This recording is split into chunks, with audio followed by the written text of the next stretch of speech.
Слово для выступления предоставляется представителю Верховного суда Сапьяновой Маргарите Насаркановне. Прошу пройти к трибуне. Спасибо. Обращающаяся сторона просит проверить конституционность и обнаружившуюся неопределенность в нормах УПК Кыргызской Республики, обозначенных в обращении, что в них отсутствуют обязательные нормативные положения, предусматривающие право следственных органов предъявлять лицу обвинения в совершении преступления заочно и направлять уголовные дела в суд с обвинительным актом. Наша позиция была предоставлена в письменном виде. Согласно части 1 статьи 240 УПК Кыргызской Республики, при наличии достаточных доказательств, указывающих на совершение преступления данным лицом, следователь выносит мотивированное постановление о привлечении лица в качестве обвиняемого, а статья 242 УПК Кыргызской Республики, определив порядок вызова на допрос обвиняемого, находящегося на свободе, обязывает обвиняемого явиться по вызову следователя в назначенный срок. В части 3 статьи 114 УПК установлено, что если мера пресечения в виде заключения под стражу была применена в отсутствие обвиняемого или в соответствии с пунктом 4 части 2 настоящей статьи 114, данное лицо до истечения 48 часов, а ребенок до истечения 24 часов с момента задержания должны быть доставлены в суд для установления срока применения меры пресечения в виде заключения под стражу, либо для рассмотрения вопроса об изменении мер пресечения.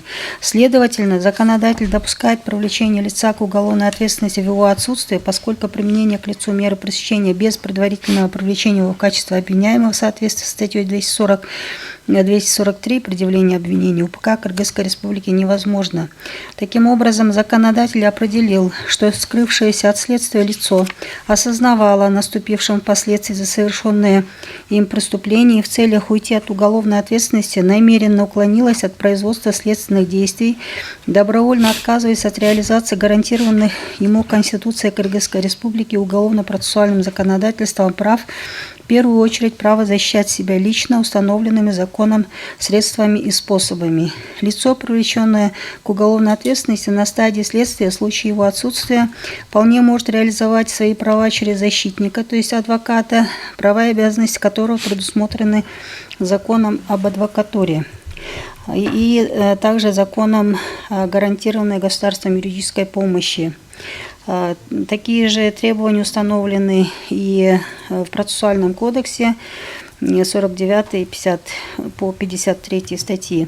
Оспариваемые на предмет конституционности нормы статей 243, 251, 253 и часть 1 статьи 256, часть 6, 296 УПК не препятствуют исполнению защитником обвиняемого процессуальных обязанностей и осуществлению предоставленных ему прав, тем самым не содержат каких-либо дискриминационных признаков по местонахождению. Тем самым оспариваемые заявители нормы не нарушают конституционный принцип равенства перед законом и судом, не лишают обвиняемого права защищать себя лично или посредством выбранного им самим адвоката и не исключают судебной защиты его прав, поскольку применение этих норм связано с поведением самого обвиняемого, скрывающегося от следствия.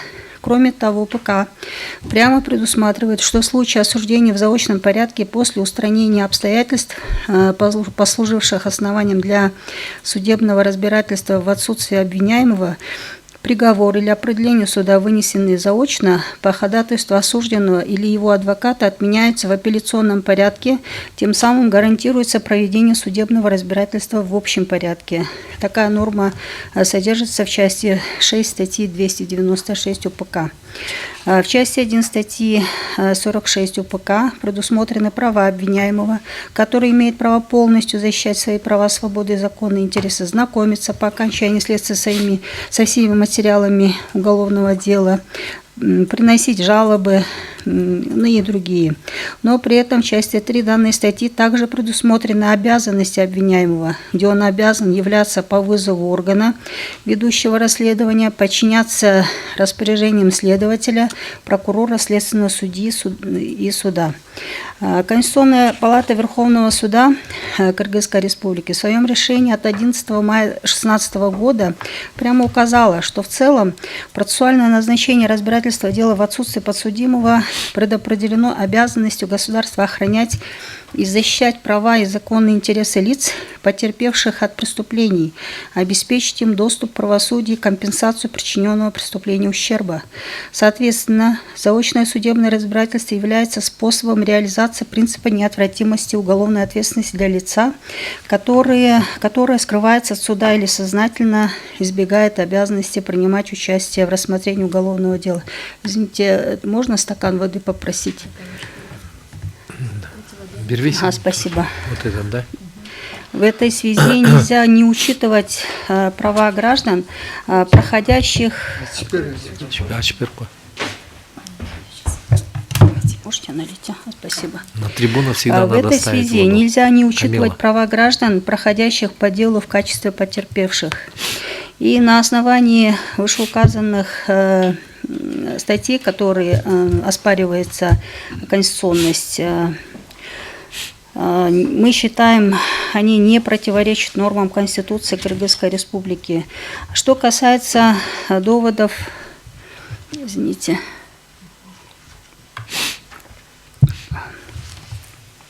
что касается доводов о неконституционности части 3 статьи 412, пункта 3 части 2 статьи 421 УПК, считаем их несостоятельными, поскольку во время следствия и судебного исследования уголовного дела законодатель предоставил все необходимые возможности сторонам, в том числе осужденному на справедливое судебное разбирательство, восстановление нарушенных прав всеми доступными способами в целях обеспечения равноправия и состязательности сторон в судопроизводстве.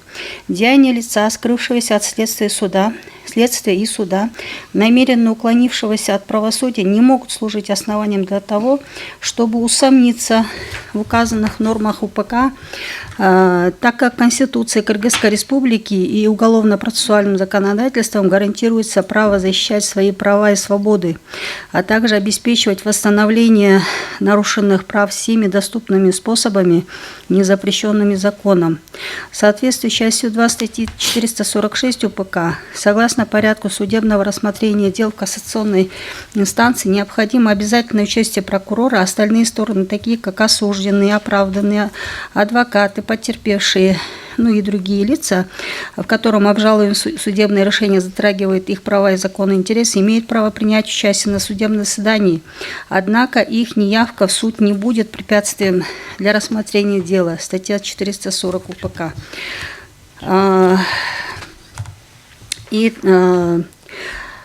На основании части 1 статьи 450 УПК судебные решения суда кассационной инстанции вступают в законную силу немедленно, с момента их оглашения являются окончательными. В этой связи повторный пересмотр дел в кассационном порядке с проверкой производства по уголовному делу на предмет существенных нарушений норм материального и процессуального права невозможен. Но при этом, если осужденный посчитает, что были нарушены его конституционные права при отправлении заочного судопроизводства, приведет соответствующие доводы, законодатель предусмотрел для него право обращения в суд с ходатайством о возобновлении дела по новым или вновь открывшимся обстоятельствам, по вступившему в законную силу судебному решению, порядок которого предусмотрен главой 53 УПК. И в связи с этим мы считаем, что часть 3 статьи 412 и пункт 3 части 2 статьи 421 УПК не противоречат Конституции. И по последнему заявленному ходатайству, где обращающаяся сторона просит проверить конституционность части 2 статьи 403 УПК.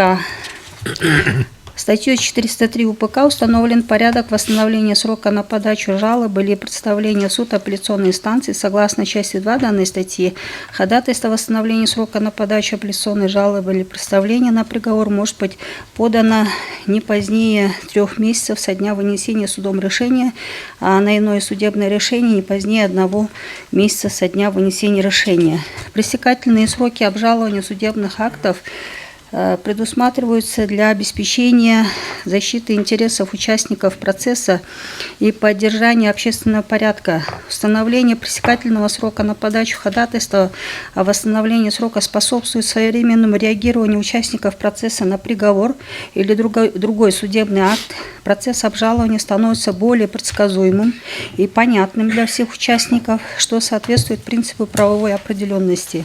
Также они препятствуют злоупотреблению правом на обжалование, когда участники процесса могут затягивать процесс без уважительных причин.